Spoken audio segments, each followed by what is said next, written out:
शुभ प्रभात। आप सभी हिंदी सीखने वालों का एक बार फिर से इस काल रात्रि चैनल पर स्वागत है। मैं सत्येंद्र कुमार सिंह। आज का शिक्षण बिंदु हमने लिया है चौथी कक्षा पाठ 10 का। तो उसका जो टॉपिक का नाम जो है वो है वाक्य, सेंटेंस। वाक्य किसे कहते हैं, सेंटेंस क्या होता है। तो हमने आरंभ से ही पढ़ना शुरू किया है। पिछली कक्षाओं में भी पढ़े थे कि जो भी हमारे मुख से आवाज़ निकलती है, ध्वनि निकलती है, छोटी से छोटी जो ध्वनि होती है उस ध्वनि को हम वर्ण कहते हैं। वर्ण क्योंकि वो सबसे छोटी होती है, उसका और नाश नहीं होता, इसलिए उसको अक्षर अक्षर अक्षर का मतलब जो क्षर ना हो सके, जिसका नाश ना हो सके, यानी वो सबसे छोटी है, उससे छोटा नहीं हो सकता। जैसे अ, आ, ई, उ, क, ख, प, फ, ब, ये जितने भी हैं वर्ण, ये वर्ण है, सबको मिला के वर्णमाला होता है।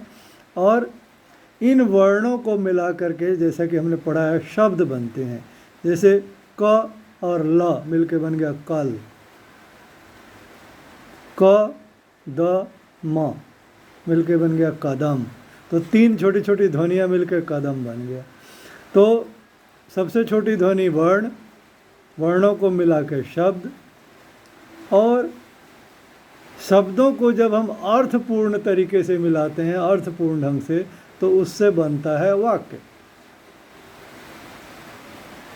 जैसे मैं बोलूं तुम किधर, तो अर्थ उतना स्पष्ट नहीं हुआ। तुम किधर जा रहे हो, तो पूछने वाले को अर्थ स्पष्ट हो जाएगा और सुनने वाला भी समझ जाएगा मुझे क्या पूछा जा रहा है।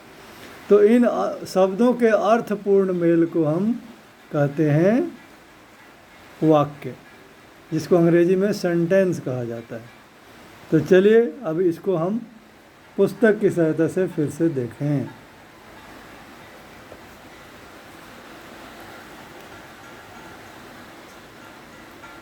आप जान चुके हैं कि लिखित भाषा की सबसे छोटी इकाई वर्ण है।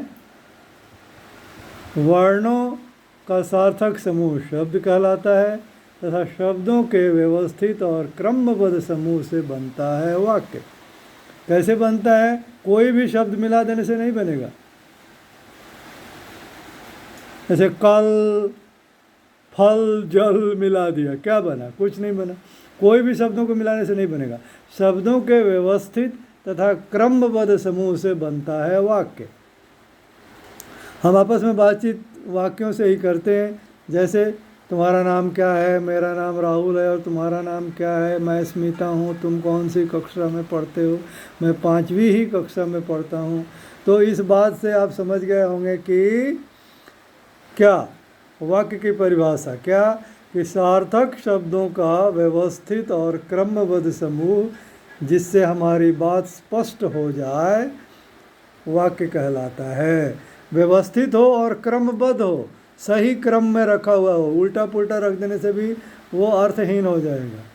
तो वाक्य में कर्ता और क्रिया दोनों की जरूरत होती है। कर्ता जो काम को कर रहा है और क्रिया जो काम हो रहा है, इन दोनों की ज़रूरत होती है। खाली बोल दूँ मोहन तो मीनिंगलेस हो जाएगी। खाली बोल दूँ मैं खाता है तो क्लियर नहीं हुआ, कौन खाता है, क्या खाता है, कुछ क्लियर। मोहन आम खाता है तो ये स्पष्ट हो गया। तो मोहन कर्ता हो गया, खाता है क्रिया हो गई, और आम उसका कर्म हो गया। तो वाक्य में कर्ता और क्रिया दोनों की जरूरत होती है। इसी आधार पर वाक्य के दो अंग होते हैं, दो part. There are two parts of sentence. एक है उद्देश्य और दूसरा है विधेय, सब्जेक्ट, प्रेडिकेट। उद्देश्य क्या है? वाक्य में जिसके बारे में कुछ कहा जाता है वह उद्देश्य होता है। सब्जेक्ट होता है जिसके बारे में कुछ कहा जाता है वो सब्जेक्ट होता है। जैसे मैं स्मिता हूँ, तो यहाँ मैं जो है वो कर्ता हो गया और स्मिता कर्म। इस वाक्य में मैं उद्देश्य हुआ, इसमें मुख्य रूप से कर्ता आता है। उद्देश्य में कौन आता है? मेन। सब्जेक्ट में कौन मेन आता है? कर्ता। जो उद्देश्य में कर्ता ही मेन है। विधेय, उद्देश्य के बारे में जो कुछ कहा जाता है वह विधेय कहलाता है। जो कुछ कहा जाता है, जैसे ही इज़ गोइंग, तो ही हो गया सब्जेक्ट उद्देश्य, और इज़ गोइंग पूरा हो गया विधेय प्रेडिकेट। तो इसमें क्रिया कर्म आदि आते हैं। उधेय में विधेय में कौन आता है? क्रिया और कर्म। जैसे स्मिता कक्षा में बैठी है, इसमें स्मिता के बारे में जो कुछ कहा गया है, कक्षा में बैठी है, ये विधेय हो गया। बहुत सारे और भी उदाहरण हैं उधेय या विधेय के, यहाँ देखिए लिखा हुआ है पार्ट पार्ट। प्रेमचंद ने गोदान लिखी थी, प्रेमचंद हो गया उद्देश्य और बाकी सब विधेय। पिताजी आज कोलकाता गए हैं, पिताजी उद्देश्य और विधेय, बाकी सब विधेय। सूर्य आज 5:45 पर उदय हुआ, सूर्य हो गया उद्देश्य और बाकी सारे विधेय हो गए। ऐसे करके आप ये पूरे वाक्यों को पढ़ के आप अच्छी तरह से समझ लीजिए, ये सब है। अब उद्देश्य का विस्तार, उद्देश्य का विस्तार क्या? उद्देश्य के अर्थ में विस्तार करने के लिए कुछ शब्द जोड़ दिए जाते हैं, उन्हें उद्देश्य का विस्तार कहते हैं। जैसे परिश्रमी मोहन, मोहन तो उद्देश्य है, मोहन की विशेषता बताने के लिए परिश्रमी भी जोड़ दिया गया, तो परिश्रमी मोहन, ये दोनों ही उद्देश्य हो जाएगा। उद्देश्य का जो विस्तार है वो भी उद्देश्य में ही शामिल होता है। वैसे ही विधेय में भी कुछ शब्द जोड़ दिए जाते हैं, तो वो भी विधेय का ही हिस्सा है। जैसे जो शब्द विधेय के अर्थ में विशेषता ला देते हैं, वे विधेय के विस्तार है, अर्थात विधेय का ही हिस्सा हैं।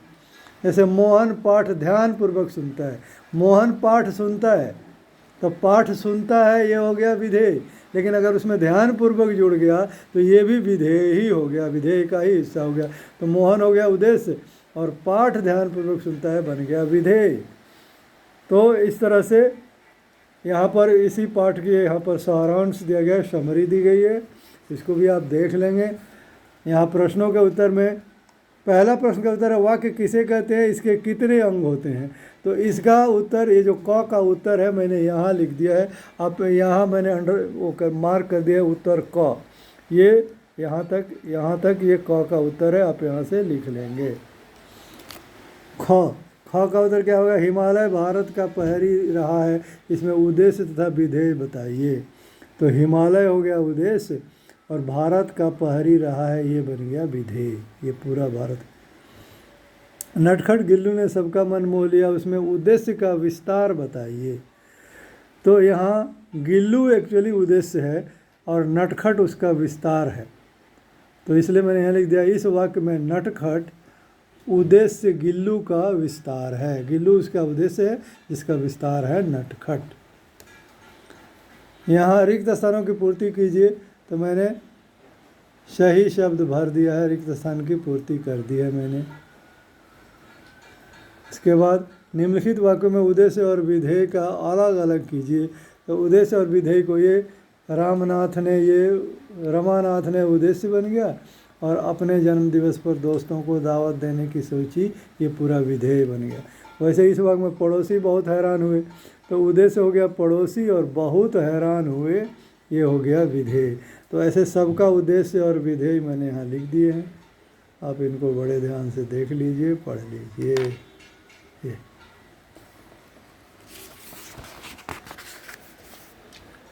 दिए गए वाक्य में उद्देश्य को रेखांकित कीजिए, तो मैंने उद्देश्य को रेखांकित कर दिया है, अंडरलाइन कर दिया गया। दिए गए वाक्य में पदों का क्रम ठीक करके वाक्य दोबारा लिखिए।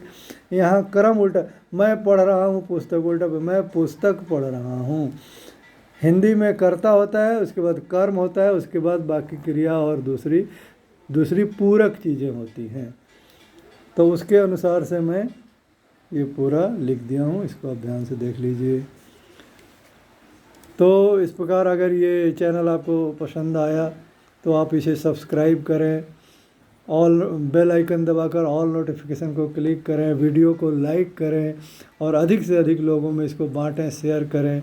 और इस वीडियो में और क्या सुधार किया जा सकता है आपकी सुविधा के लिए, इसके लिए आप कमेंट सेक्शन में जाकर अपना कमेंट भी अवश्य दें। धन्यवाद।